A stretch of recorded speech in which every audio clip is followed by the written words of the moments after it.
izquierditas, the leftists, are trying to push here in America as well, which is forget the past. Before this coronavirus hit, he had the economy booming, and red, yellow, black, and white Americans of all stripes were able to take advantage of American prosperity. Despite President Trump's common sense approach, Joe Biden and Democrats aren't coming around to the same reality. They want to keep the schools closed. So this is Joe Biden. This is a man who wants to be president, and he can't find the time in his little video to say he's proud of this country. We've never lived up to it, he says. I don't think that if Joe Biden was president, we would see these types of gains. It is because of Donald Trump's policies and what he has done to help our country grow again. Thank you, Mr. President. It's an honor to be here with you and to hear these stories on why the fight for freedom can never be forgotten. What is happening in our backyard today, I experienced as an 11-year-old at a guy named Castro. Republicans are the party of freedom, Democrats are the party of socialism and worse. We are one people, one family, and one glorious nation under God. We will make America great again. Welcome to Team Trump Online.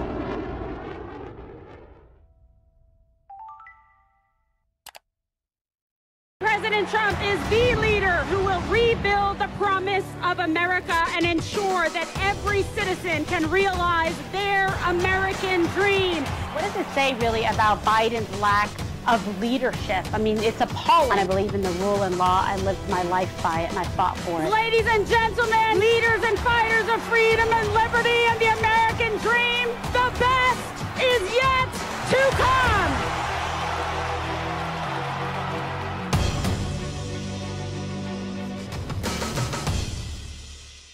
Good evening, everyone, and welcome to our new series, Making the Case. I'm Kimberly Guilfoyle, National Chair of Trump Victory Finance Committee. We have a fantastic show for you today.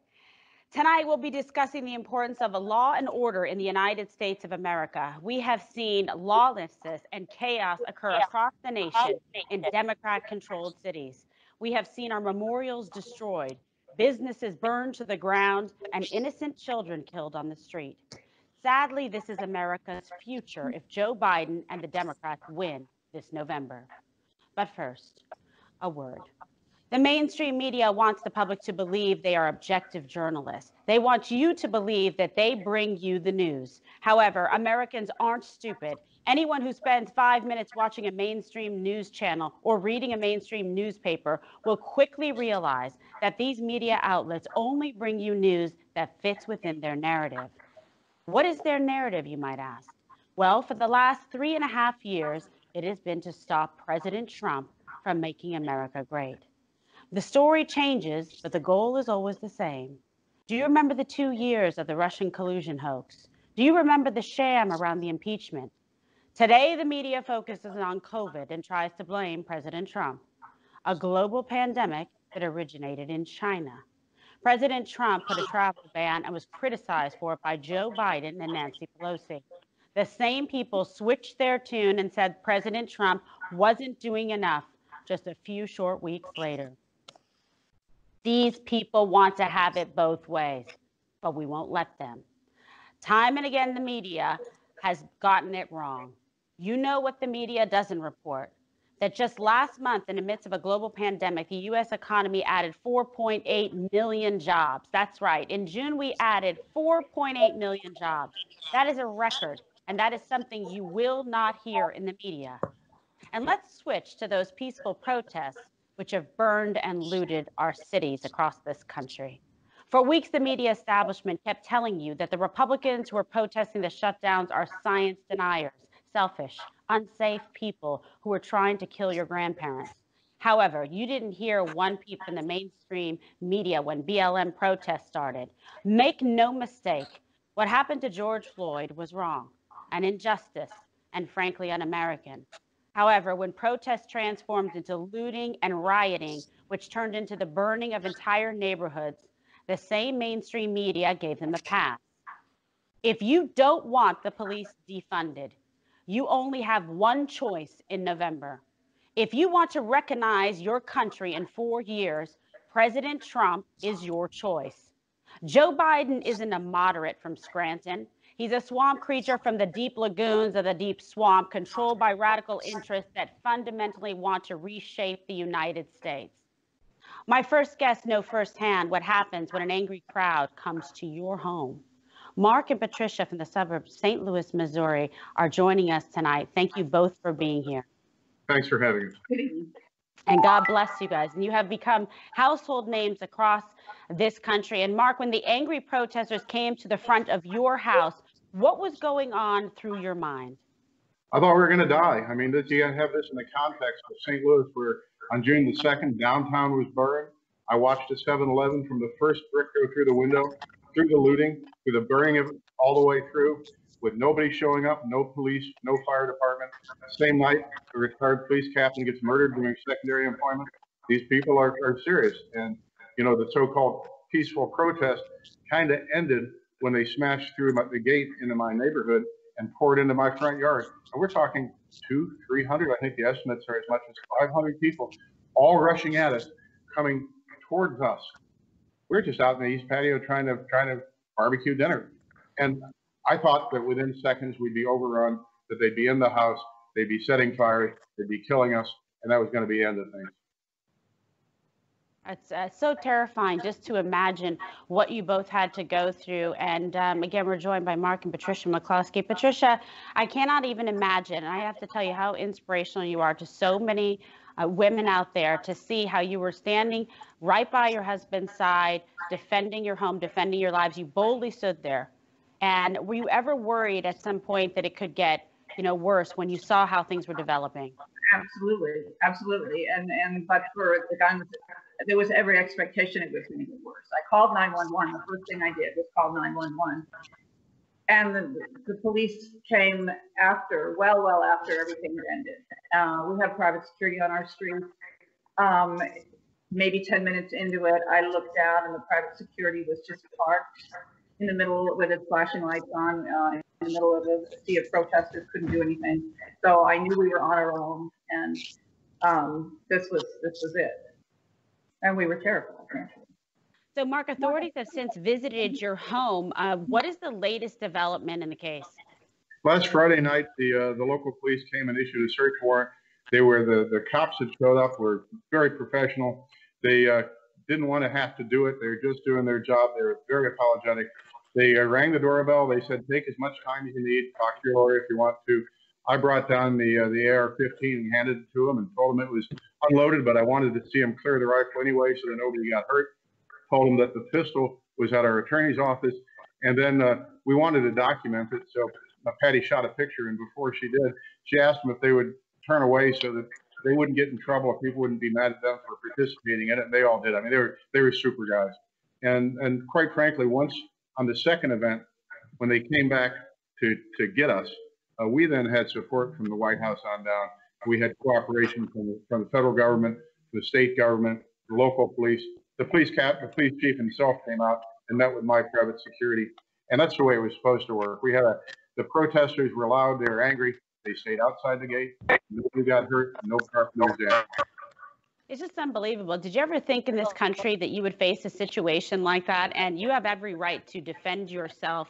That is your constitutional right to be able to defend yourselves from harm, from potentially death, from them trying to burn down your house.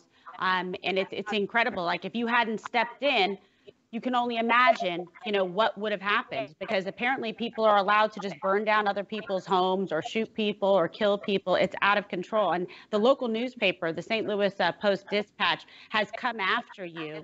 And what has the local media coverage sort of been like for the two of you going through this whole firestorm? Well, the Post-Dispatch has called us despicable people.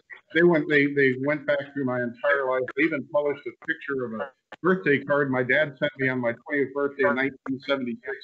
All kinds of outrageous, intentional misrepresentations made by neighbors and other people.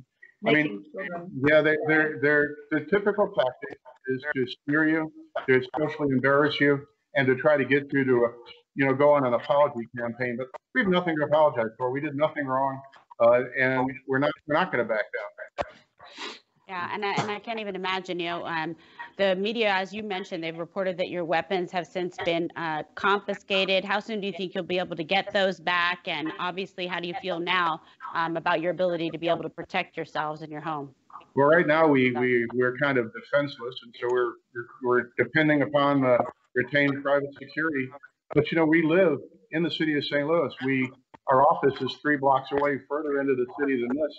And the background level of violence in St. Louis is so much that, well, I was on Fox with former Governor Greitens on Monday night. When he left the show, there was a double murder in front of him on Linda. I mean, it's a real war zone out here. It's outrageous. And what is your message, both of you, to those who want to defund the police? Well, if you defund the police, there's nothing standing between you and the mob other than yourself. We have gotten a tremendous outpouring of support from around the country and around the world. And everybody's saying, I never owned a gun before, but we've got to do it now. Mm-hmm.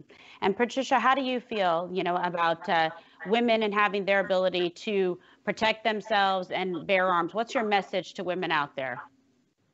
Well, you don't think it's going to happen to you, and I certainly didn't think it's going to happen to me. But I think it's time that we not just stand behind the man that is going to have the guns, and we need to learn a little ourselves and buck up and learn and bear arms ourselves. And I didn't think it would happen. I didn't think it would need to come to that, but unfortunately, it has. And Patricia, you would do it all again, would you not? I had no choice. I have to. Yeah. Absolutely. I want to thank you both, Mark and Patricia McCloskey, for being here on the program. We're going to be following your case and know that you have the support of great patriots that love liberty and freedom and protect the Constitution. And God bless you guys. I'm so happy that you're both here and able to be on the show because you were able to be courageous to protect yourselves and defend your lives. So God bless you both and stay safe. Thank you very much. Kimberly. All right, perfect. We'll be right back after a quick commercial break. Stay tuned for more of Making the Case. During the coronavirus pandemic, Joe Biden criticized President Trump's China travel ban. Hysterical xenophobia. He was dead wrong.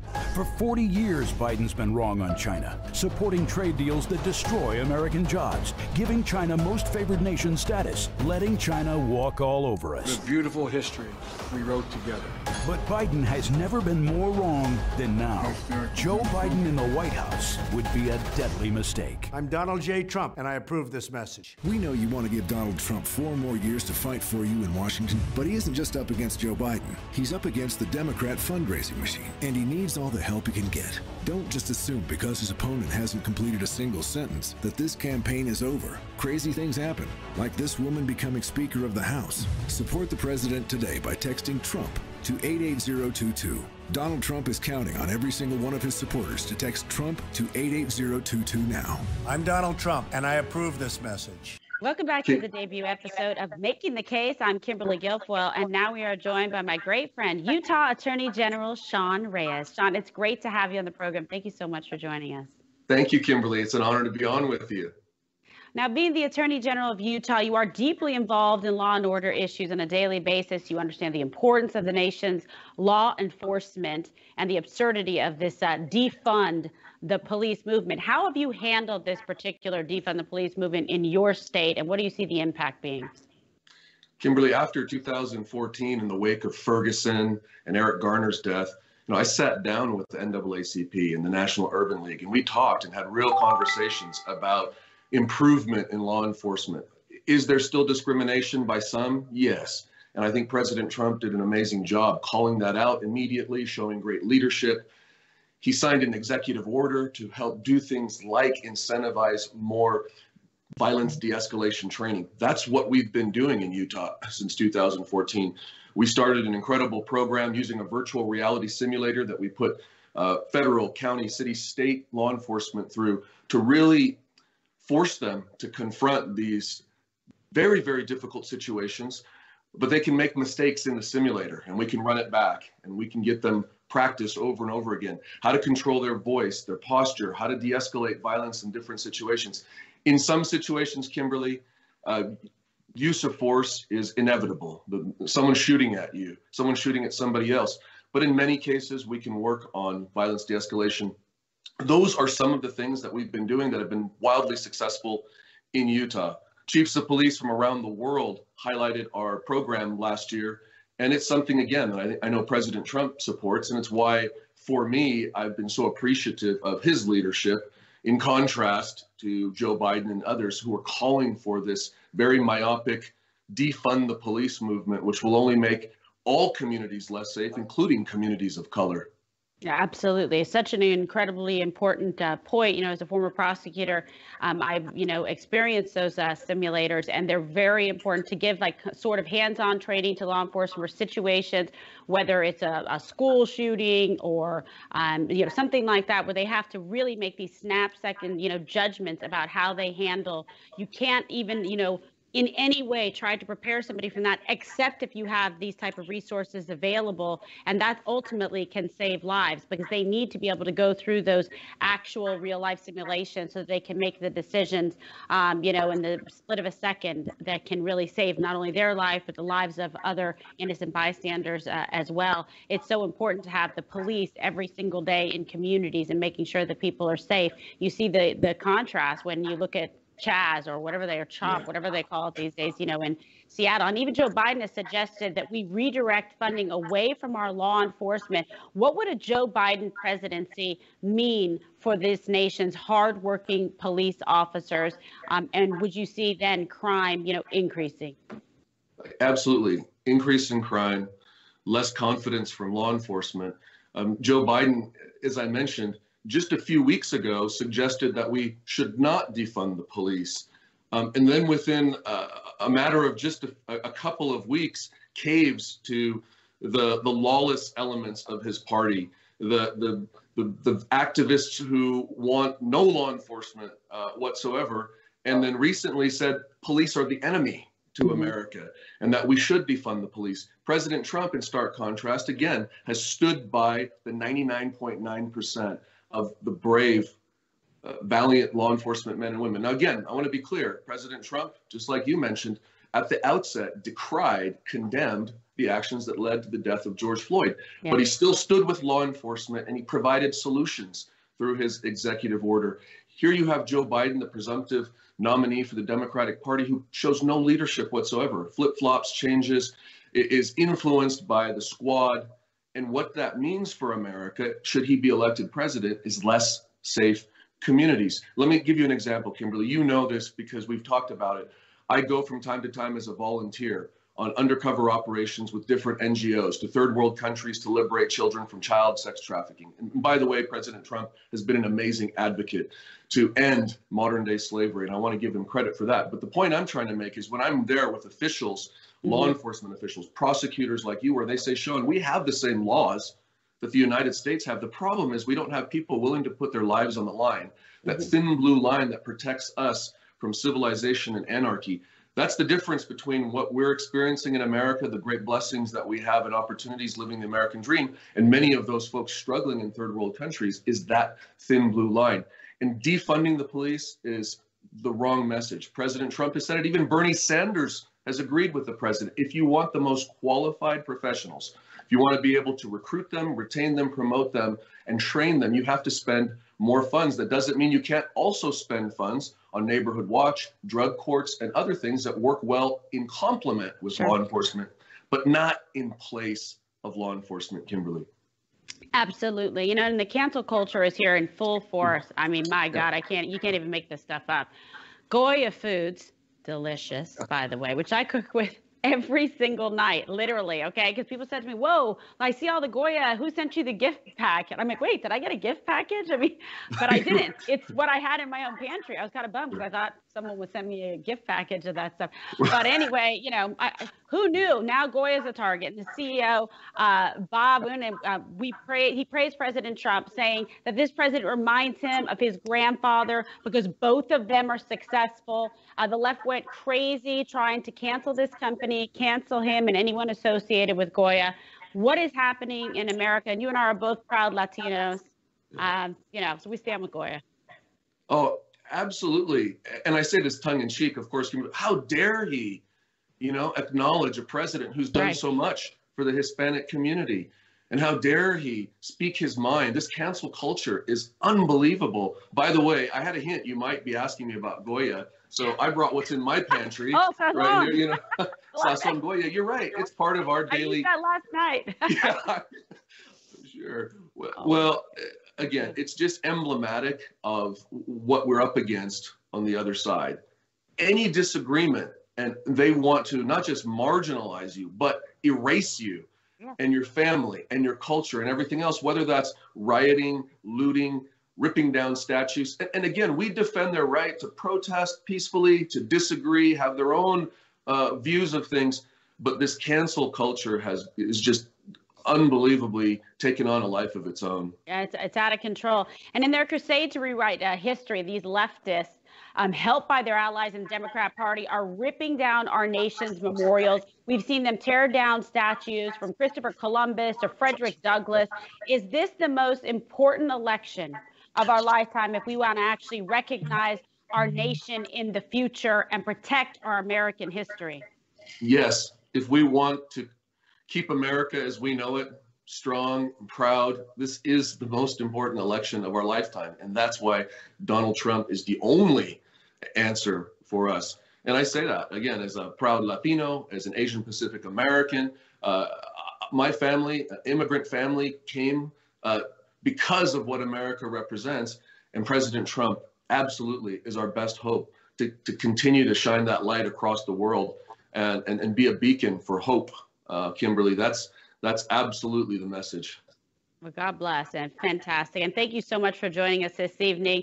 The great Attorney General of the state of Utah, Sean Reyes, was endorsed loudly and proudly by President Trump. You've done a phenomenal job. God bless you for what you do, and it was an absolute pleasure having you on this show. And I'll cook for you next time. Okay, I love it. You got it. That's a deal. All right, stay with us. We'll be right back with more Making the Case.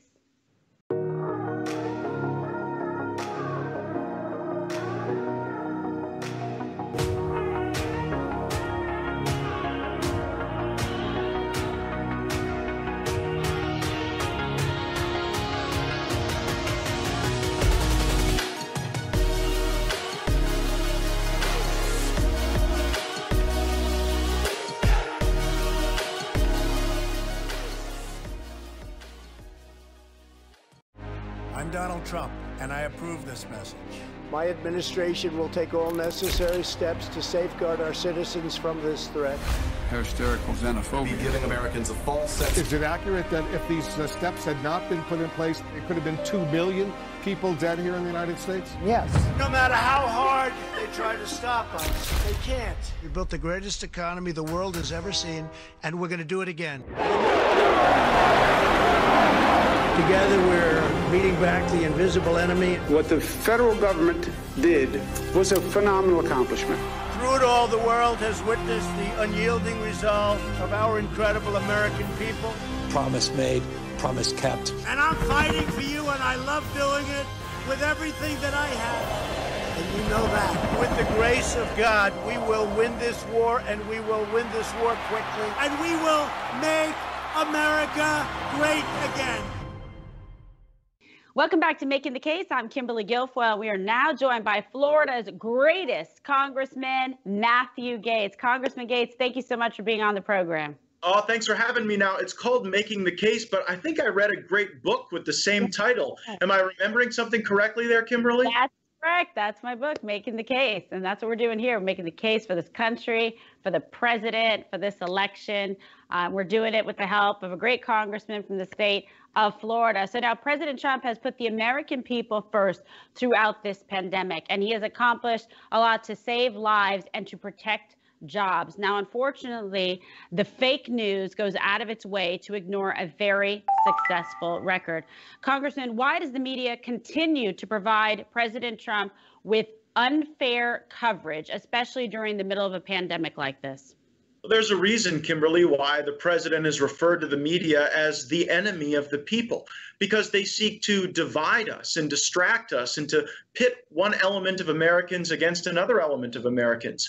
What's so great about the Trump presidency is that he has one unified vision of success for all groups of Americans, where we can come together and rise and be unapologetically patriotic and, might I say, unapologetically richer. You know, Donald Trump built the greatest economy that our country has ever seen, and he's quite literally in the process of doing it again, exploding the job expectations. People are actually onboarding again and getting back to work. And for us to continue that, I think we need a sense of optimism. We don't get that from Joe Biden at all. And frankly, we don't get that from the media. I thought it was particularly interesting that Barry Weiss had to resign as the opinion editor at the New York Times, because at the New York Times, they don't really have a goal of seeking the truth and providing it to the people. They want to be able to create their own truth in their bastion of liberal thought, and then to try to convince Americans that really what we believe about love of country and love of our neighbors,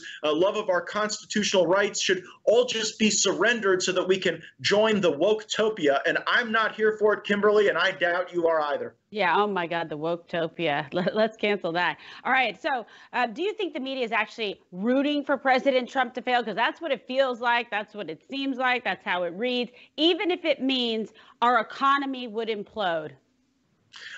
I think for a lot of folks in the media, there is a real cultural bias against American values. And it's sad to have to admit that. And because President Trump has done so much to reinvigorate patriotism, to say that America won't be dead money in global deals anymore, will require more of our allies, will inspire fear in our enemies when they misbehave, as Soleimani did before he was wiped off the battlefield. But see, the media, I think, wants to drum our country down, and they oppose what I think is the real invigorating part of the Trump movement. And that's why Trump TV is so important. I know we all miss the rallies and the opportunity to really cut through the media and allow the president to speak directly to the American people with so much energy and enthusiasm and love. You know, these are positive experiences that we've got to get back to. And I think once we get back out on the campaign trail, once we really, I think, capture this enthusiasm that we're building online, that you're building through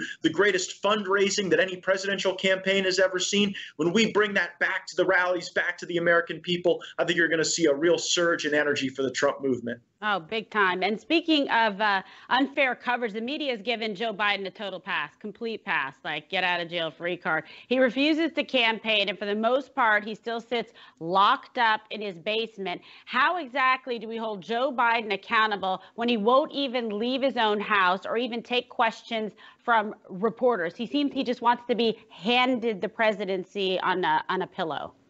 Well, I mean, we all know what's really going on with Joe Biden. He does not have the capability to be president.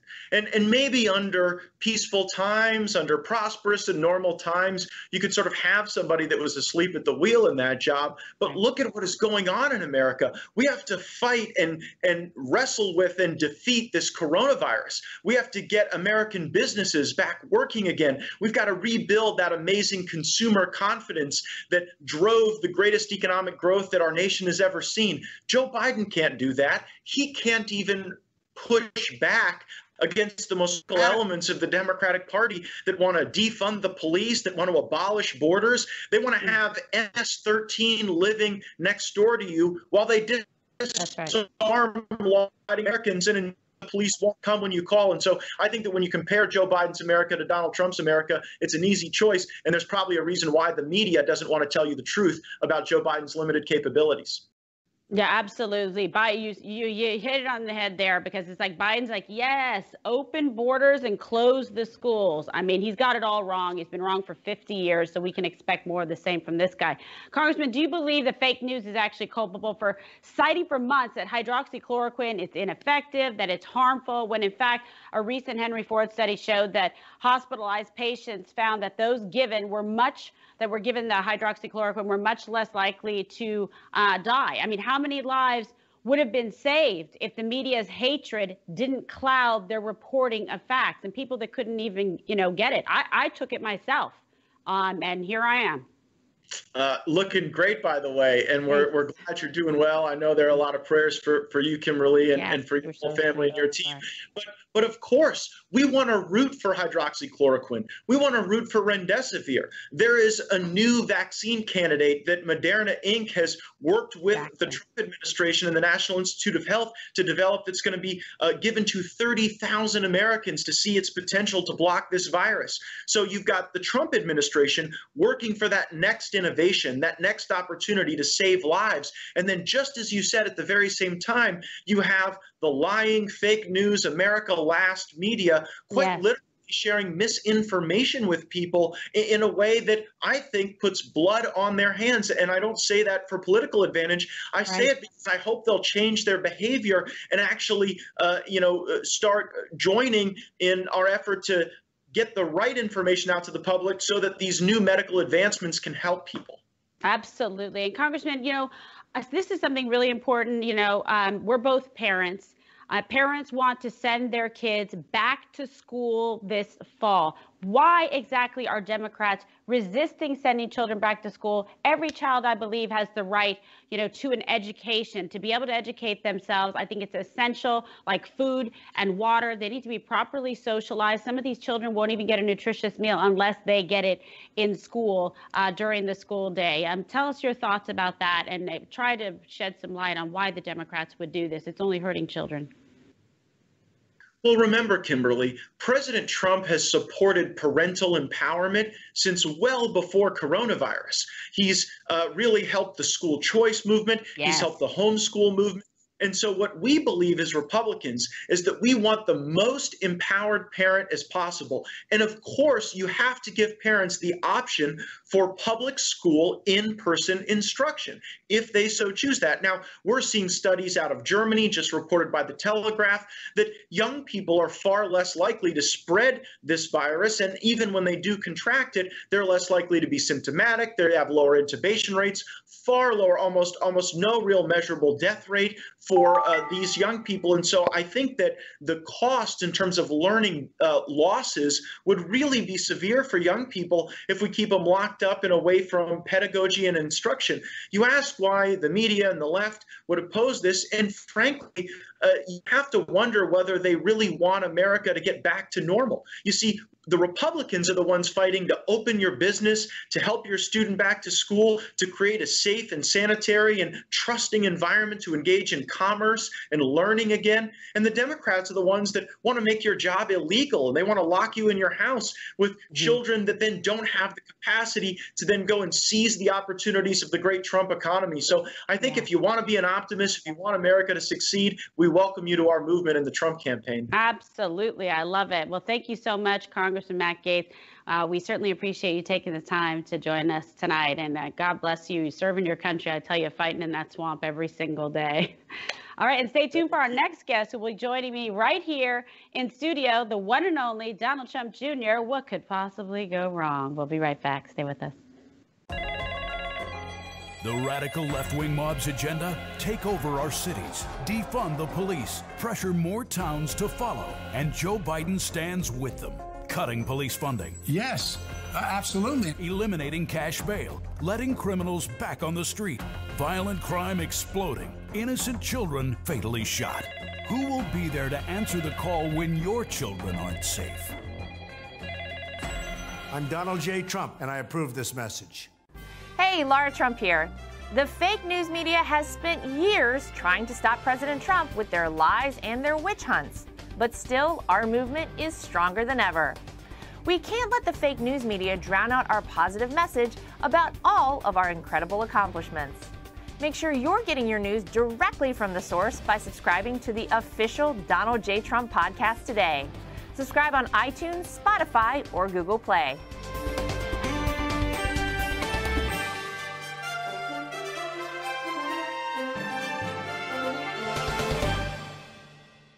Welcome back to Making the Case with Kimberly Guilfoy. I'm joined by Donald Trump Jr. for a very fun segment. You might also like to know him as the general of the meme war, self-proclaimed on his Instagram, right, Tom? Yes.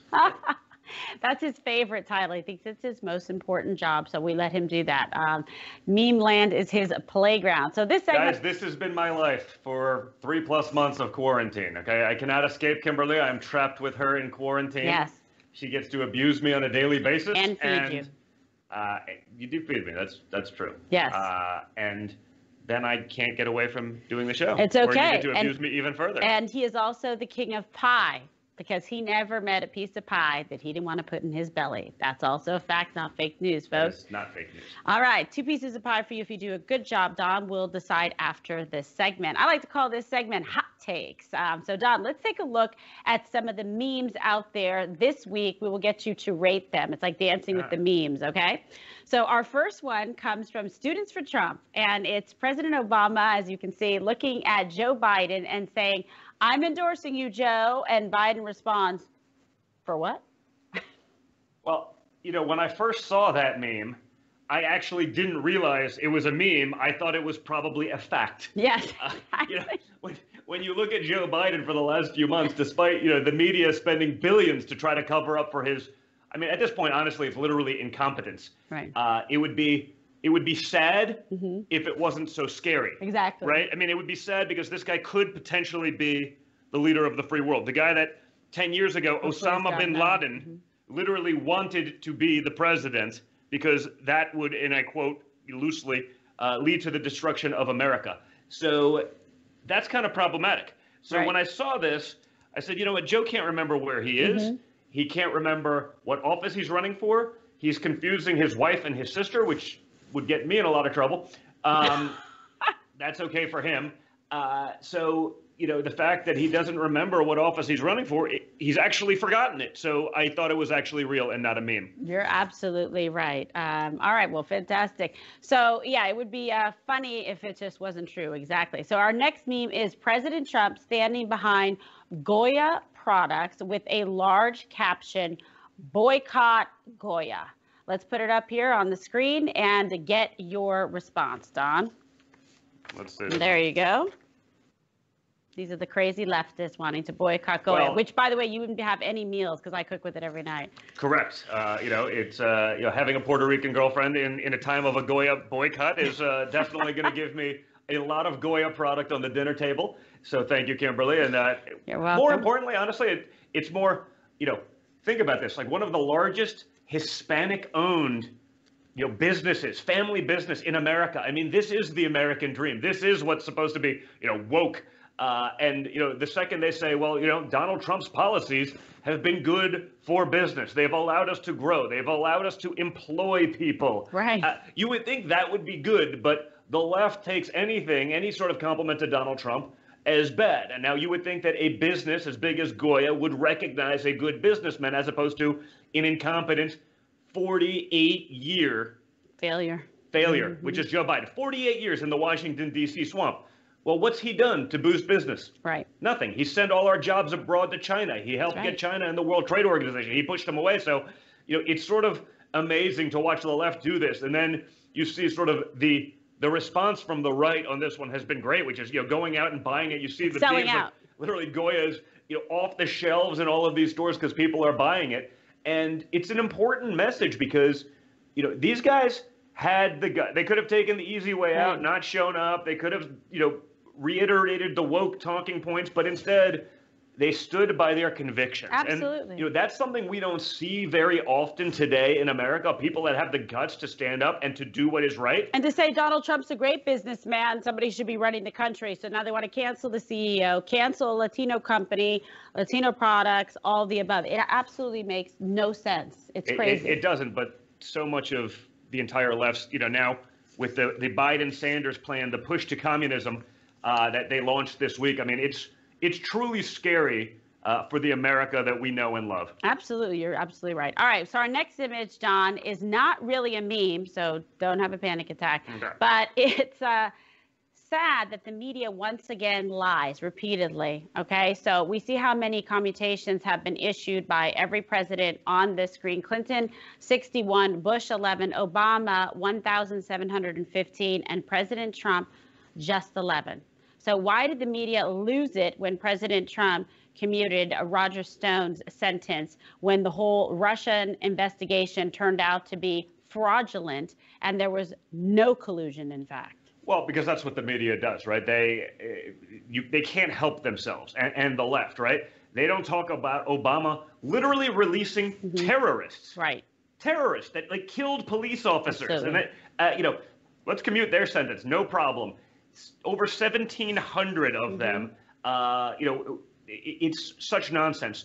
Trump pardons or commutes really Roger Stone's sentence because he did something wrong. There's a difference between the two, but he says like this guy doesn't deserve to spend 9 years in jail because he got involved in a fake hoax. I mean, they're trying to throw him in jail for 9 years because he was part of something that never was. Right. It's I mean, it's literally asinine.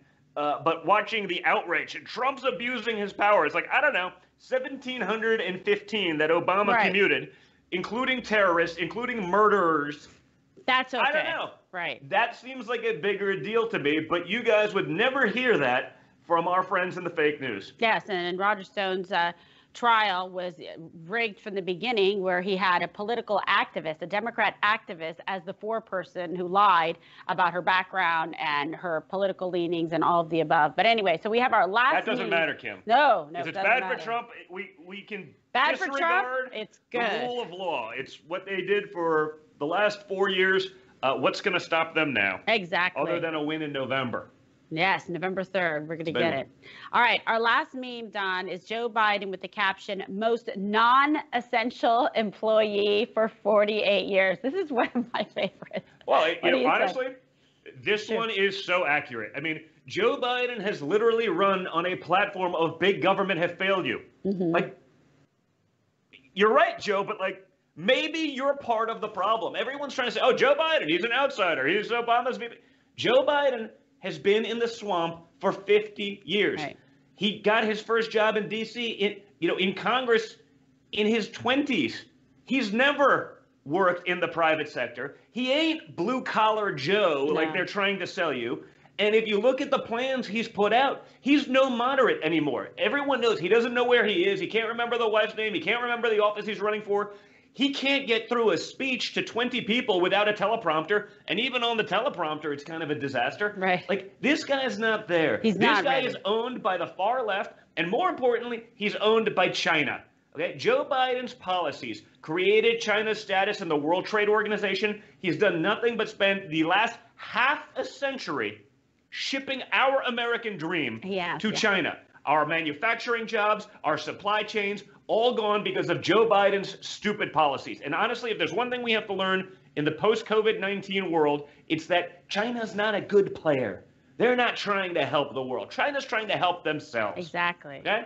I don't blame them for that. But Joe Biden created the juggernaut that is China today. He's not going to push back on it. His son took $1.5 billion from the Chinese government. Imagine if you did that. Imagine I took $1. Oh, you'd be in jail.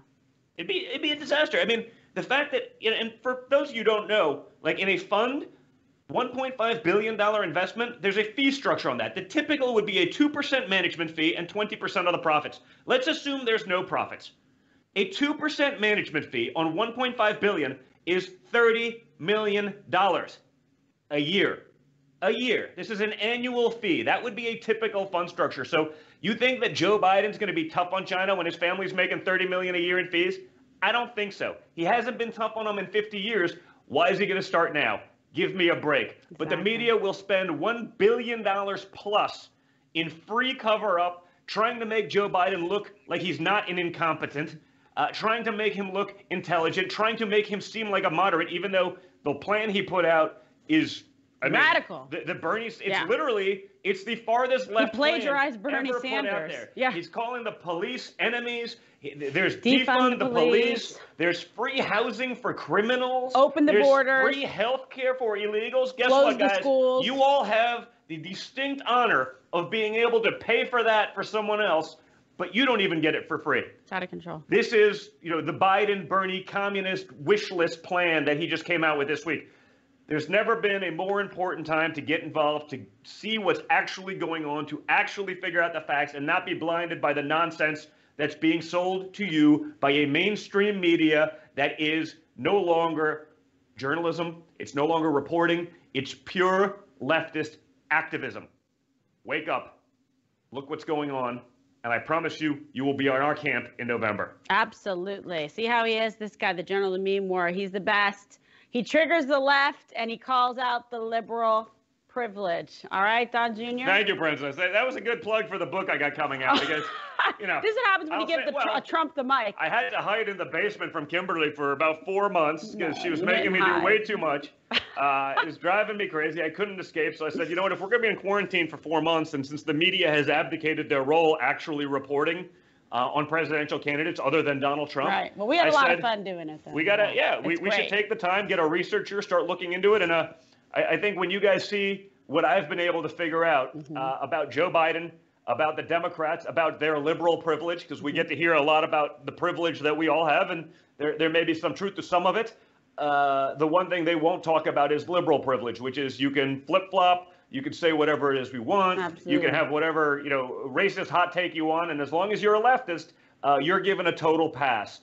Us conservatives, we don't get that same benefit of the doubt. So you're right about that. I figured I'd go long form on this one. So it's basically one of my Twitter rants over a couple hundred pages. Yes, exactly. And a lot of behind the scenes stuff, cool stuff about when we did The View together. So you're gonna absolutely love it. I feel like we gave birth to this book. It's it was a baby. It's good. It's good stuff. Really, baby? Yes, baby. That was pretty graphic. I mean, all right. that is something I may not unsee, folks. Exactly. All right. Thank you for your help with it, Princess. Yes, and, big news. Big news. Yes. Kimberly. Yes. Kimberly is going to be doing the audiobook. I'm reading it. Because it's interesting. So you would love it, yeah. The left has said for many years that I can't read, and I've proven that I can actually read. But they say that I can't. But when we were going through the book, we would take turns, sort of Kimberly, Sergio, my team, just looking at it, reading it out loud, making sure we're making the points that we want to make, before going to final draft. And literally, Kimberly could read an entire chapter, not one miss, not one, oh wait, not one it was perfect. It was perfect. So I'm saying this is something that we got to do. We're going to be so busy, but I got to carve out a day or two of her time. Let her read the book for the audio book because it was truly a stellar performance and very impressive, baby. Okay, you're the best. Yeah. All right. And she comes at the right price, also, folks. So free. It's for free. Hey, it's for Trump's me, right? like a good deal. Let me tell you something. The art of the deal, baby. All right, fantastic. Good job, baby. Thank you, baby. You're the best. All right, and thank you for joining us on Hot Takes. And I think you'll be back, Don, by popular demand. You can follow Donald Trump Jr. on Twitter by following at Donald J. Trump Jr. We'll be right back. Stay with us. Wait, don't go.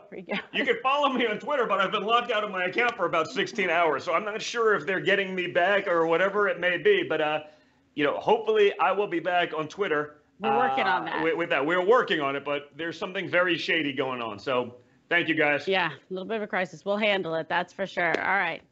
Stay tuned for more of Making the Case. Joe Biden's failed old liberal ideas would crush our economy just as it's recovering. Higher taxes on families, crippling regulations, trade deals that ship jobs to China. President Trump led us to the strongest economy in history. He did it his way, not the Washington way. And he's doing it again, renewing, restoring, rebuilding. 2.5 million new jobs, the biggest jobs increase ever. And he's just getting started. I'm Donald J. Trump, and I approve this message. As we have already seen, his America First agenda has lifted all Americans up and have empowered them with true economic emancipation that has once again made the American dream possible. That's why I want you to text EMPOWER to 88022 right now if you want to keep America great and deliver 4 more years for President Donald J. Trump.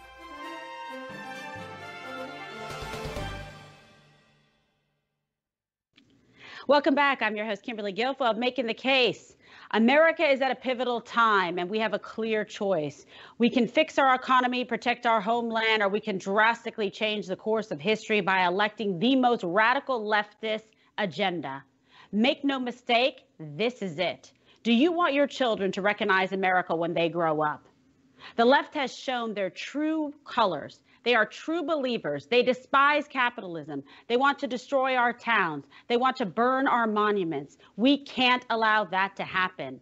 And that is the bottom line. Thank you all for joining me tonight. You can follow me on Twitter at Kim Guilfoyle or on Instagram at Kimberly Guilfoyle. We have just over 100 days left of this campaign, and the president needs you with him every day, making the case for him for November 3rd. God bless you all, and I will see you next week only on Making the Case.